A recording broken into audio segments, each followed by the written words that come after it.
బంగ్లాదేశ్ రాజకీయాలలో మళ్లీ కాకరేగుతోంది. రక్తం చిందిన వీధులు, మంటల్లో కాలిపోయిన పాలకుల రాజప్రసాదాలు, ప్రాణభయంతో దేశం వదిలి పారిపోయిన ఒకప్పటి తిరుగులేని అధినేత్రి ఇప్పుడు మళ్లీ స్వదేశంలో కాలు మోపేందుకు సిద్ధమవుతున్నారు. అవును, బంగ్లాదేశ్ మాజీ ప్రధాని షేక్ హసీనా రీ ఎంట్రీకి ముహూర్తం ఖరారు చేసుకోవడమే ఆలస్యం. సరిహద్దుల్లో యుద్ధ వాతావరణం కనిపిస్తోంది. నా ప్రాణాలు పోయినా పర్వాలేదు, నా ప్రజల కోసం నేను బంగ్లాదేశ్ వస్తున్నా అని 78 ఏళ్ల హసీనా గర్జిస్తుంటే, నువ్వు దేశంలో అడుగుపెట్టు, నిన్ను కటకటాల వెనక్కి తోస్తామని ప్రస్తుత ప్రభుత్వం ప్రతి సవాల్ విసురుతోంది. అసలు బంగ్లాదేశ్ లో ఏం జరుగుతోంది? హసీనా తిరుగు ప్రయాణం వెనుక ఉన్న అసలు సస్పెన్స్ ఏంటి? ఇప్పుడు డీటెయిల్ గా చూద్దాం.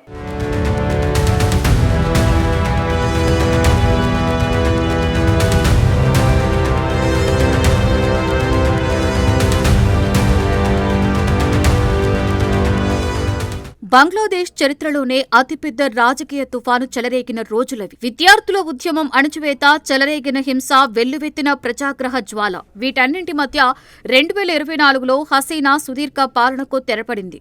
ప్రాణభయంతో సొంత దేశాన్ని వదిలి భారత్లో తలదాచుకోవలసిన పరిస్థితి వచ్చింది.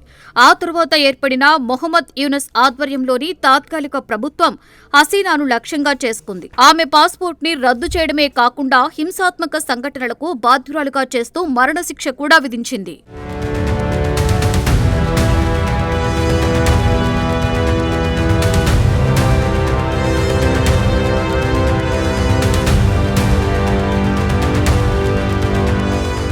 అయితే గత కొంతకాలంగా మౌనంగా ఉన్న హసీనా ఉన్నట్టుండి సంచలన ప్రకటన చేశారు. డిసెంబర్లో తాను ఖచ్చితంగా బంగ్లాదేశ్ కు తిరిగి వస్తున్నట్లు స్పష్టం చేశారు. ఒక అంతర్జాతీయ వార్తా సంస్థతో మాట్లాడిన హసీనా తన మనసులోని ఆవేదనను, ఆవేశాన్ని బయటపెట్టారు. నేను హత్యకి గురి కావచ్చు, లేదా నన్ను అరెస్టు చేసి జైల్లో పెట్టొచ్చు. నా విధేంటో నాకు బాగా తెలుసు. కానీ నా దేశ ప్రజలు నన్ను పిలుస్తున్నారు. ఏది ఏమైనా నేను తిరిగి వెళ్తాను అంటూ ఆమె చేసిన వ్యాఖ్యలు ఇప్పుడు బంగ్లాదేశ్ రాజకీయాలలో పెను నిప్పురేపాయి.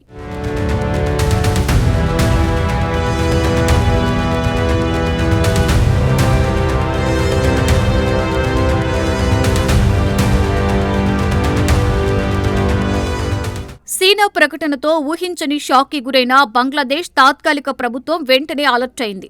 న్యాయశాఖ మంత్రి ఎం అసాదుజ్జమాన్ అత్యవసరంగా మీడియా ముందుకు వచ్చి తీవ్ర హెచ్చరికలు జారీ చేశారు. హసీనాకి సొంత దేశానికి వచ్చే హక్కుంది, కానీ ఆమె దేశంలో కాలు మోపగానే అరెస్టు చేస్తాం, చట్టం తన పని తాను చేసుకుపోతుంది, ఈ విషయంలో ఎలాంటి మినహాయింపులు ఉండవు అని స్పష్టం చేశారు.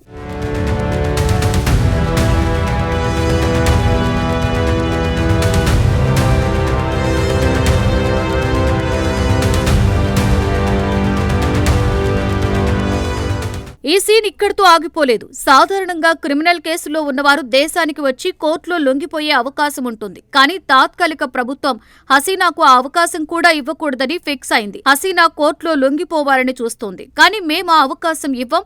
ఆమె విమానాశ్రయం లేదా సరిహద్దుల్లో ల్యాండ్ అవ్వడమే ఆలస్యం. లొంగిపోయే ముందే అదుపులోకి తీసుకుంటామని న్యాయశాఖ మంత్రి తేల్చి చెప్పారు.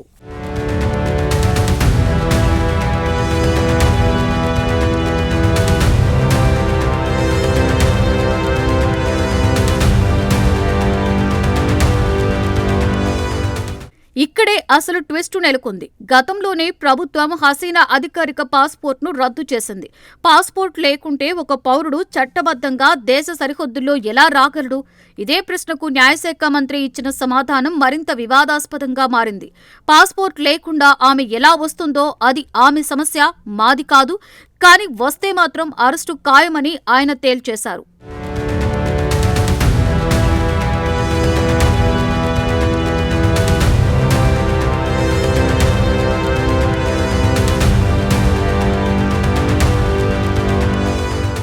మరొకవైపు హసీనా మద్దతుదారులు, అవామీ లీగ్ శ్రేణులు మాత్రం ఈ హెచ్చరికలను తీవ్రంగా ఖండిస్తున్నాయి. హసీనాను అడ్డుకునే ధైర్యం ప్రస్తుత ప్రభుత్వానికి లేదని, ఆమెను చూసి తాత్కాలిక ప్రభుత్వం భయపడుతుందని ఆరోపిస్తున్నాయి.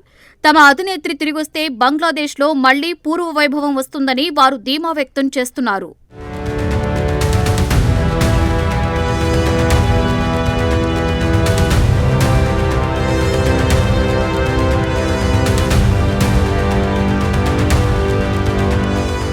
ప్రస్తుతం షేక్ హసీనా నిర్ణయంతో బంగ్లాదేశ్లో ఉత్కంఠ పతాక స్థాయికి చేరుకుంది. డిసెంబర్ నెల దగ్గర పడుతుండటంతో సరిహద్దుల్లో విమానాశ్రయాలలో భద్రతను పటిష్టం చేస్తున్నారు. ఒకవైపు ప్రాణాలకు తెగించి వస్తున్న మాజీ ప్రధాని, మరొకవైపు ఆమెను కటకటాల్లోకి నెట్టేందుకు స్కెచ్ వేస్తున్న ప్రభుత్వం. ఈ హైడ్రామా ముగింపు ఎటు దారితీస్తుందో చూడాలి.